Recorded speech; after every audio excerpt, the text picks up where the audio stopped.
Allah biar nggak ngantuk semua yang di studio nih, buat jamaah yang ada di rumah yang baru bergabung ya, buat bapak, ibu, adik-adik, kakak-kakak semuanya, kita ingatkan lagi tema kita pagi hari ini bagus banget ya. Gaya elit, lunasin hutang sulit. Wah, Ustadz Maulana izin. Ya, kenapa lagi? Nah, ini saya mau nanya nih Ustadz nih, ada perwakilan saya menanyakan dari perwakilan jamaah ya. Ada orang yang pengen menyenangkan istrinya. Menyenangkan bagus istri. dong ya. Tapi dari hasil utang. Menyenangkan istri tuh gue banget. Yo gitu. Tapi dari hasil utang. Terus gimana? Apakah suami tetap dapat pahala atau enggak? Bu, dapat pahala apa enggak Bu suaminya Bu? Kalau ngutang? Enggak. Tapi ini hadiahnya diambil. Silakan. Ustaz Maulana. Izin Ustaz Amla, Ustaz Ahmad Khan dan Mas Fadli kan? Iya benar ya. Bismillahirrahmanirrahim. Satu hal buat semuanya. Senangkanlah orang lain, silakan. Apalagi menyenangkan istri itu, wow. Sebaik-baik laki-laki, manusia yang terbaik adalah yang baik pada keluarganya. Setuju? Setuju. Tapi jangan membuat pasangannya kecewa. Dari mana kekecewaan itu muncul? Mohon maaf, karena ketika kita memberi hadiah dari hasil utang, maka yang kecewa itu yang diberi hadiah. Tiba-tiba ndak bisa dibayar, datangnya nagih. Nih, itu barang belum lunas itu. Sedih itu, kecewa pasti. Kita harus mikirkan ke depan. Mohon maaf, boleh aja berutang, yang penting betul kata Ustaz Ramla tadi, ada jaminan. Yakin nggak bisa bayar? Jaminan itu kan tidak mesti uang, tidak mesti materi, tidak harus benda, tapi bisa jadi jaminan itu orangnya. Mohon maaf, tanpa menggurui, hanya mengingatkan bahwa utang itu sebaiknya dihindari, karena hina di siang hari, gelisah di malam hari. Kalau berkaitan tentang hukumnya, gimana ini? Nah, lihat dulu, halal tidaknya itu karena jenisnya, perolehannya, satu lagi prosesnya. Jadi kalau kita mau menyandarkan apakah ini halal atau tidak, maka lihat dulu jenis apa yang diberikan, bagaimana dia memperolehnya, dan bagaimana prosesnya. Tadi sudah jelaskan Ustaz Ahmad Khan, jangan sampai ada riba di dalamnya. Hati-hati loh, hati-hati. Apalagi hadiah itu berupa makanan. Ya Allah, makan hasil hutang lagi. Gak enak banget Bu, ya Allah. Apa Ustaz? Ada yang nyariin. Siapa? Bapak-bapak di depan. Kenapa? Ternyata penjual bakso. Belum bayar ya, jangan. Nauzubillah. Nauzubillah min zalik. Senang gak? Itu lagi marak itu, saya lihat di sosial media.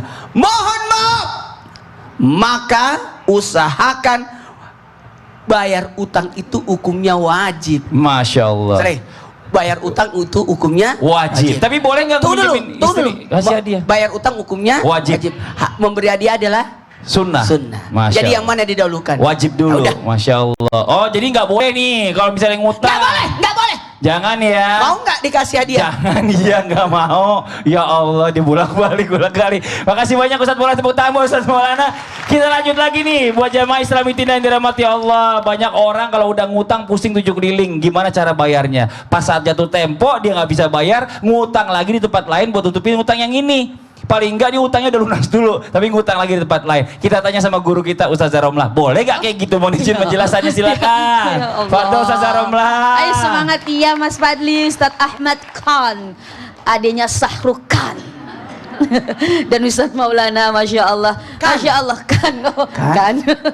Ya, tadi pertanyaannya Mas Fadli, istilahnya gali lubang tutup lubang untuk bayar hutang. Ibu biasa begitu, ibu suka begitu nggak?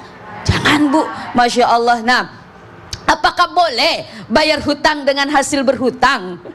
Ya sebetulnya sah-sah saja, tetapi kan bikin pusing lagi. Ya Allah, bukan menyelesaikan masalah, malah tambah. Karena bisa jadi ketika bayar hutang lebih besar lagi nanti. Besar lagi. Masya Allah ya Rahman ya Karim. Tapi apa? Itu menyusahkan diri sendiri. Lalu bagaimana solusi terbaik untuk membayar hutang tanpa berhutang lagi? Yang pertama, usahanya lebih maksimal. Jangan males kerjanya. Nah ibu-ibu nih, Bu, Kalau memang kondisinya seperti itu, suami digebrak-gebrakin deh. Lah Pak, jangan tidur mulu Pak. Pak bangun Pak, ayo Pak, jangan sampai kita punya utang nih. Masya Allah ya Rahman ya Karim. Memberikan semangat. Suami semangat juga kita untuk apa? Untuk bisa membebaskan diri kita dari hutang.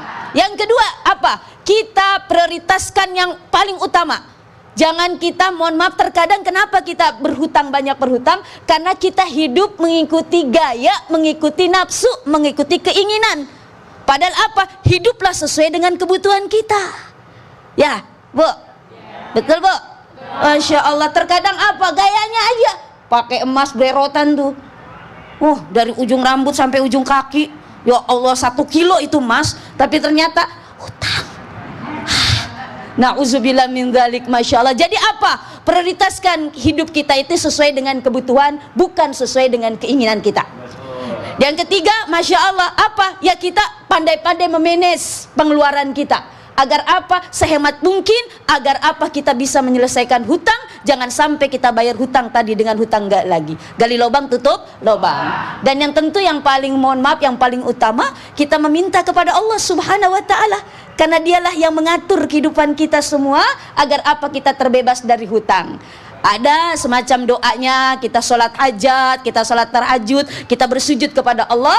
Ada juga doa yang diajarkan, Masya Allah, di dalam kitab Al-Azkar Imam Nawawi mengatakan, apa doanya? Allahumma kfini bihalalika min haramika wa agnini bifadlika amman siwaka. Agar kita terbebas dari hutang. Banyak sekali doa-doanya, tetapi itulah doa yang pendek. Mudah-mudahan kita terbebas dari hutang. Jangan sampai gali lubang, tutup lubang. Nanti dicatat ya teman-teman ya dari adminnya Islam itu Indah nih, Masya Allah, biar nggak punya utang orang-orang doanya. Makasih banyak Ustaz Romla. Kita lanjut lagi jamaah.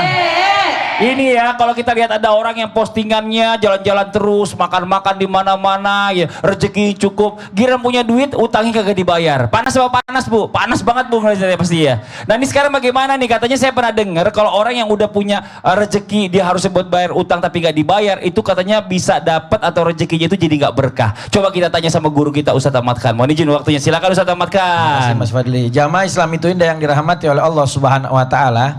Benarkah ketika seorang itu berhutang lalu kemudian dia tidak segera melunasi hutangnya, bisa jadi rezeki yang ada padanya tidak ada keberkahan. Dijelaskan di dalam satu hadis yang diriwayatkan oleh Imam Ibnu Majah bahwasanya baginda Rasul Nabi Muhammad SAW, beliau bersabda, ayyuma rajulin tadayyana bidainin wa huwa mujmi'un an la yuwafiyahu illa laqiyallah yaumal qiyamati sarikon. Kata baginda Rasul Nabi Muhammad SAW, Bu, siapa orang yang dia itu berhutang dengan satu pinjaman, sedangkan ketika dia berhutang dia sudah punya niatan untuk kagak bayar. Emang sengaja-ngaja dia minjem tapi niat kagak mau bayar hutang. Maka orang yang seperti itu nanti ketika di hari kiamat mereka akan berjumpa dengan Allah Subhanahu wa Ta'ala dalam keadaan Allah murka kepadanya dan dia termasuk orang yang mencuri atau merampok harta orang lain. Na'udzubillah min dzalik. Maka jangan sampai kita berhutang tapi punya niatan kagak mau bayar hutang.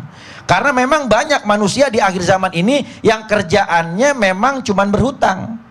Mereka nggak mau bekerja, nggak mau mencari nafkah, sehingga akhirnya kerjaannya cuman utang sana, utang sini, tipu sana, tipu sini. Na'udzubillah min dzalik. Dan orang yang berhutang ketika dia memiliki kelapangan untuk melunasi utangnya, tapi dia nggak bayar hutangnya, maka niscaya orang ini bisa jadi harta yang dia miliki itu nggak ada keberkahan. Kenapa nggak ada keberkahannya? Karena di dalam hadis riwayat Imam Bukhari, Rasul bersabda, matlul ghani zulmun. Menunda-nunda bayar hutang hukumnya adalah perbuatan zolim. Ada orang punya hutang tapi entar sok. Ditanya utangnya besok aja dah, belum ada. Padahal apa? Jalan-jalan mulu, postingannya di medsos juga makan-makan melulu.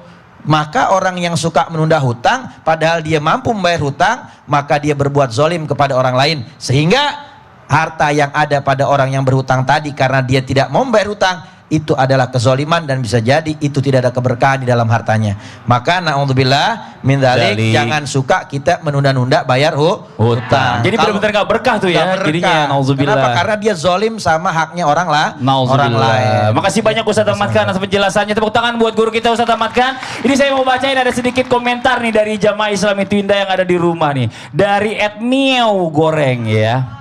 Wah ini Masya Allah. Tapi ntar dulu, kita masih kesempatan dulu buat jamaah yang ada di studio dulu deh ya. Ini karena seru banget nih kayak membahas masalah utang. Sebelumnya kita masuk dulu, kita ke segmen Tanya Dong Ustadz. Kami semua tanya dong Ustadz. Oke, yang mau nanya kita kasih kesempatan nanya, angkat tangan lagi ayo. Yang mana nih? Oh nih, wah yang senyumnya sumringah Ibu silakan. Izin. Gelis ya Ibu ya. Assalamualaikum warahmatullahi wabarakatuh. Waalaikumsalam warahmatullahi wabarakatuh. Perkenalkan, nama saya Ibu Indri dari Majelis Taklim Nurul Iman Bandung. Bandung, Masya Allah. Tepuk tangan dong Bu. Lanjut pertanyaannya Ibu. Bertanya ya Ustaz, ini kalau yang namanya ibu-ibu kan, kalau lagi masak itu kadang-kadang lupa, oh bumbu ini lupa. Oh, terus kalau mau beli ke pasar kan jauh, ya akhirnya pinjem ke tetangga. Oh, bumbu.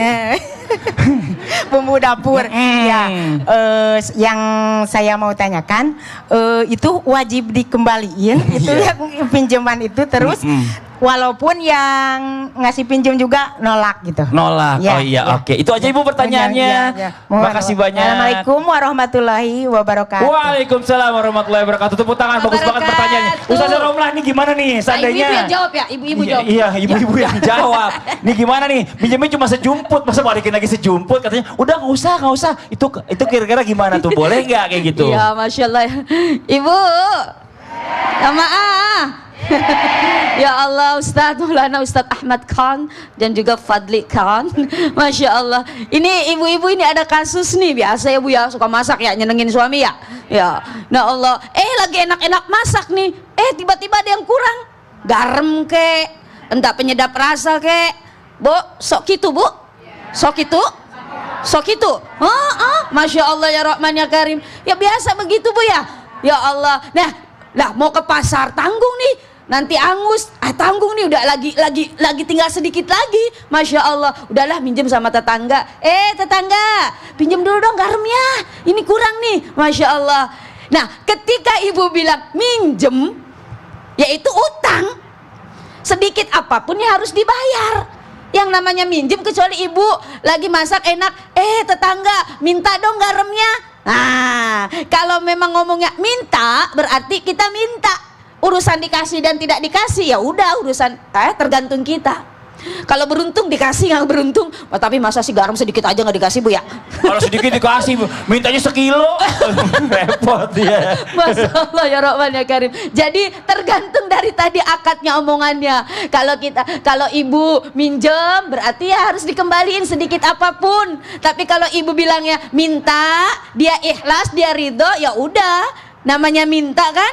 Nah, maka dari itu walaupun itu ketika kita minjem mau dikembaliin, dia bilang jangan deh, nggak usah deh, ya udah itu sudah ridho namanya tetangga. Ya Allah, ya itu kan tadi cuma sedikit. Jadi yang terpenting tadi antarodin, sama-sama ridho, sama-sama ikhlas. Ya namanya tetangga ya Bu ya. Man kana yu'minu billahi wal yaumil akhir falyukrim jarahu. Barang siapa yang beriman kepada Allah dan hari akhir, maka muliakanlah tetangga kita, berbuat baiklah kepada tetangga kita. Kalau ada yang butuh walaupun hanya sedikit garam, itu kan dia butuh. Lagi asik-asik yang masak, ternyata kepepet nih, mau ke pasar tanggung. Masya Allah, ya kasihlah. Tapi ibu pun jangan kebablasan. Ibu ya saya Bu ya, keseringan enak nih si tetangga itu deh kalau minta dikit-dikit Dikasih Masya Allah, gitu ya. dikasih besok lagi minta lagi, itu Tiap namanya hari minta, itu ya namanya keterlaluan. terlalu. Iya. Makasih banyak Ustazah Romlah. Sama-sama. Tepuk tangan buat Ustazah Romlah. Iya. Jadi pelajaran berharga dari Ustazah Romlah. Kalau sama tetangga itu kalau masalah bumbu jangan minjem, mendingan minta tuh 2 3 minta. Iya. Jangan Kita juga lanjut. terlalu sering, Mas Iya. Fadli. Ini dari tadi mengganggu nih pikiran saya Apa nih. sih? Ini ada apa namanya komen yang lucu nih di Islam itu Indah di Instagramnya dari Miu Goreng. tang, muka lo kayak tang, sampai lupa kapan bayar utang. Ini kayak orang udah ngomel nih. Ayo, makanya yang ngutang nih harus tahu diri juga, balikin duit orang. Mungkin orang itu juga lagi butuh, ya. Jadi kalau misalnya lagi butuh juga kasihan, ya. Nanti kita lanjut lagi nih buat jamaah yang di rumah, jangan kemana-mana. Kita akan segera kembali lagi, tetap di Islam itu Indah. Jamaah!